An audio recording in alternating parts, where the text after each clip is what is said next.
Welcome back to Ofure, Guardian of the Particle Realm. Episode 2, The Shadows of Conquest. Morning returned to Esan, brushing the mountains in gold. Children's laughter filled the markets. The artisans worked again, their hands steady, their spirits calm. To the eye, the kingdom stood untouched by darkness, but peace was beginning to tremble. In the palace gardens, King Azalaka walked beneath the whispering leaves. The mask still glowed faintly in his dreams. He felt a presence, distant, watching. "Someone knows," he murmured. "They have sensed the codes." Queen Isa stood beside him, her voice gentle, saying, "Dreams are not prophecy, my king." But he only looked toward the mountains, where light met shadow. For in the calm of morning, he could already feel the storm gathering. Back at the royal workshop, Orukbe, trusted counselor and keeper of secrets, watched the artisans carve symbols of power.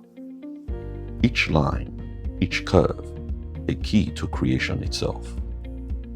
And within him, envy began to burn. The king is blind," he whispered. "He guards power meant for rule." And when night fell, he sought the outsiders, men with pale faces and promises of dominion. Words were traded, secrets exchanged, and before dawn, the shadow of betrayal crept across Esan's walls. Now, deep within the temple of the ancestors, the chief priest felt the veil tremble. A ripple, faint but real. He called upon Quanta, guardian of the unseen realm. "Something hungers for our knowledge," he prayed. "Will you keep the balance when darkness arrives?"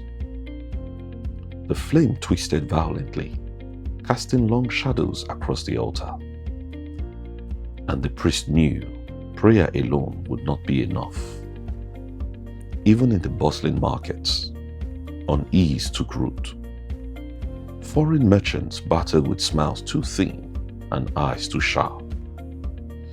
A Benin trader warned, "Art is not for sale, for it carries our laws and our souls." The stranger only smiled. The rhythm of Esan's life continued, but something in the air had changed. The waters no longer sang. The peace of Esan had begun to fracture. That night, under a moon veiled in mist, King Azalaka stood beside his queen. The sacred mask shimmered faintly, answering unseen eyes across the horizon. "Isa," he whispered, "the calm is ending. The shadow grows." She clasped his hand. "Then we prepare, not only for war, but for the survival of our truth."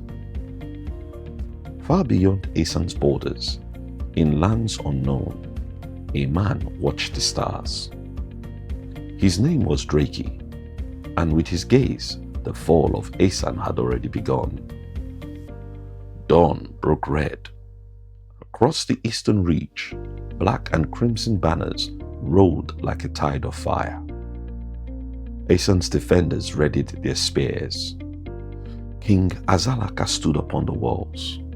With a loud cry, he said, "Then we ensure the knowledge survives, even if we fall."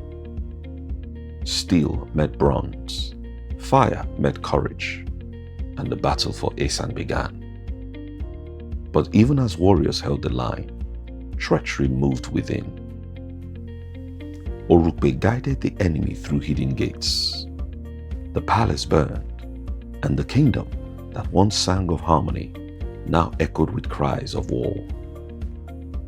Amidst the smoke, Queen Isa carried the sacred mask to the hidden chamber, the veil of creation. There, the priest began the final ritual. golden light rose, swirling around them, alive with the breath of the cosmos. The codes must leave, the queen whispered, even if we do not. As enemies broke through the doors, the mask erupted in a beam of pure light, the symbols of Esan ascending into the heavens, free and eternal. Just before she drew her last breath, she gave her final vow. One day, our symbols will return to one who understands. Drake entered the burning palace, his eyes cold as steel. "Burn it all," he commanded. And so Esan, the kingdom of light, was consumed by flame. King Azalaka and Queen Isa fell defending their people, their legacy secured only in the stars. The chief priest vanished into shadow, carrying what remained. Orukbe fled into the dark, haunted by his own ambition. Above the ruins, a shimmer traced across the night sky, golden, eternal. The codes of Esan had escaped, waiting for the one destined to awaken them.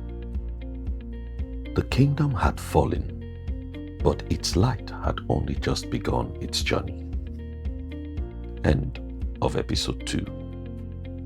Hit the subscribe button below to follow the Science Catalyst for more interesting episodes on Ofure, Guardian of the Particle Realm.